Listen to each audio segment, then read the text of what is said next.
자, 전해드린 대로 시청역 역주행 교통사고의 원인을 밝히기 위한 경찰 수사 계속되고 있습니다. 네, 관련 내용 정혁진 변호사, 조기현 변호사와 함께 자세히 짚어보도록 하겠습니다. 안녕하세요. 안녕하세요. 네, 반갑습니다. 경찰에 따르면 사고 현장에서 가해 차량에 스키드 마크가 없다고 합니다. 이거는 어떤 의미가 있고 또 원인을 밝히는 데 좀 도움이 되겠습니까? 이 내용들. 그러니까 스키드 마크라고 한 게 뭐냐면 네네. 차량이 이렇게 쓰면서 도로에 생기는 어떤 흔적 같은 것들을 스키드 마크라고 하지 않습니까? 예. 그러니까 스키드 마크는 언제 생기느냐? 브레이크를 밟아야지 생기는 게 일반적인 거고요. 예. 아주 예외적으로 발생하지 않는 경우도 있다라고 하지만 거의 99% 정도는 브레이크를 밟아야 스키드 마크가 생기는데 네. 그런데 중요한 거는 본건은 스키드 마크가 없었다는 거 아니겠습니까? 그러니까요. 그 이야기는 뭐냐면은 차가 아주 엄청난 속도로 이렇게 급가속되고 있는데 네. 차량 운전자 더군다나 운전기사 출신의 차량 운전자가 브레이크를 안 밟았다는 이야기잖아요. 아. 그러니까 그럼에도 불구하고 이게 급발진이 있었다라고 볼 수 있나 좀 의문이 되는 그러한 부분인 것 같고요. 과학적으로 밝혀져야 될 것이라는 생각이 듭니다. 예. 네, 앞서 전해드렸지만 블랙박스 영상이 공개가 됐습니다. 근데 공개된 영상 안에는 이런 소리들이 계속 들리고 있는데 급발진을 뒷받침할 만한 그런 증거가 될 수 있을까요? 그렇게 보이지는 않습니다. 그래요. 그러니까 과거에 급발진 사고로 의심되는 여러 사고들 중에 급발진이 아닌 걸로 이 결론이 난 사건들도 내용을 보면 브레이크가 왜 이래? 차가 미쳤네 뭐 이렇게 해서 실제 급발진을 의심할 수 있는 당황하는 대화들이 블랙박스 영상에 남아있는 경우가 많은데 좀 더 급박한 얘기들이 있는 얘기죠. 그렇습니다. 예. 근데 정도의 내용만 가지고 이게 제동 장치에 문제가 생겼다 이렇게 추단할 정도의 대화는 아닌 것이긴 한데요. 네네. 어쨌든 블랙박스 영상이 급발진을 추단할 수 있는 강력한 어떤 이 정황이 담겨 있다고 하더라도 결국에 다른 증거에 의해서 입증돼야 되는 문제이기 때문에 이 내용 자체가 절대적인 어떤 그 증거는 아니기는 하지만 네. 어쨌든 나와 있는 블랙박스 영상만으로는 네. 사실 급발진을 의심하기는 약간 부족해 보입니다. 알겠습니다. 그런데 이제 사고가 난 도로가요. 이제 평소에도 역주행할 수 있는 이런 차량이 종종 있다고 합니다. 일방 통행 도로라는 걸 인지하기에 도로가 좀 복잡하다. 이런 지적도 사실 좀 나오고 있어요. 그 앞길이. 그 많은 분들이 가 보셨겠지만 네네네. 거기가 사거리는 사거리인데 좀 찌그러진 사거리란 맞아요. 말이에요. 그러니까 호텔에서 나오면은 직진은 안 되고 우회전만 가능한데 맞아요. 반대로 저 반대쪽에서는 호텔 쪽으로 들어올 때 직진으로 해서 쑥 들어올 수 있단 말이죠.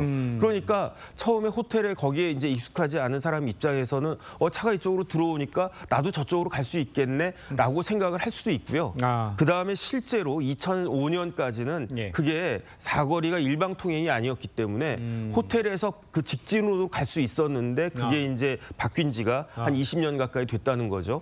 그럼에도 불구하고 도로 자체의 그 모양이 저렇게 생겼기 때문에 좀 이와 같은 문제가 발생할 여지는 상당히 있었다는 이야기고 주변 상인들도 역주행하는 것들을 종종 본다 그런 이야기가 있으니까 예. 이런 부분들에 대해서는 다시 한번 좀 다시 도로를 만들어야 되는 것이 아닌가 저는 그런 생각이 듭니다. 그러네요. 네, 도로 관련 소식이 또 들어오는 대로 저희가 또 전해드리도록 하고요. 다음 이야기도 이어가도록 하겠습니다.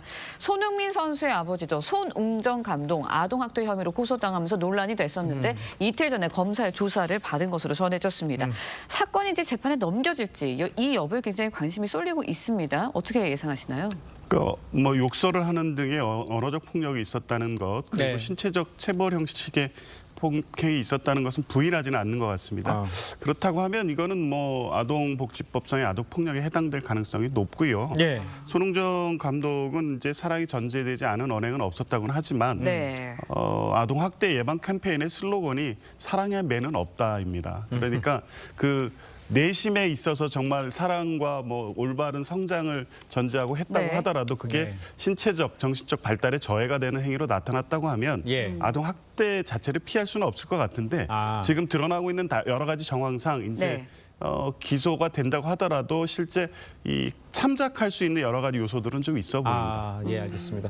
자, 그렇다면 기소될 경우에 네. 이 합의 여부, 양형 결정에 영향을 줄 거라 이런 관측도 있는데 이건 왜 그런 겁니까? 그 우리나라 형법 51조에 네네. 양형의 조건에 대해서 규정하고 있는데 그 범인의 연령, 선행, 지능, 환경, 범행 동기, 수단, 결과 이런 것들도 중요하지만 네.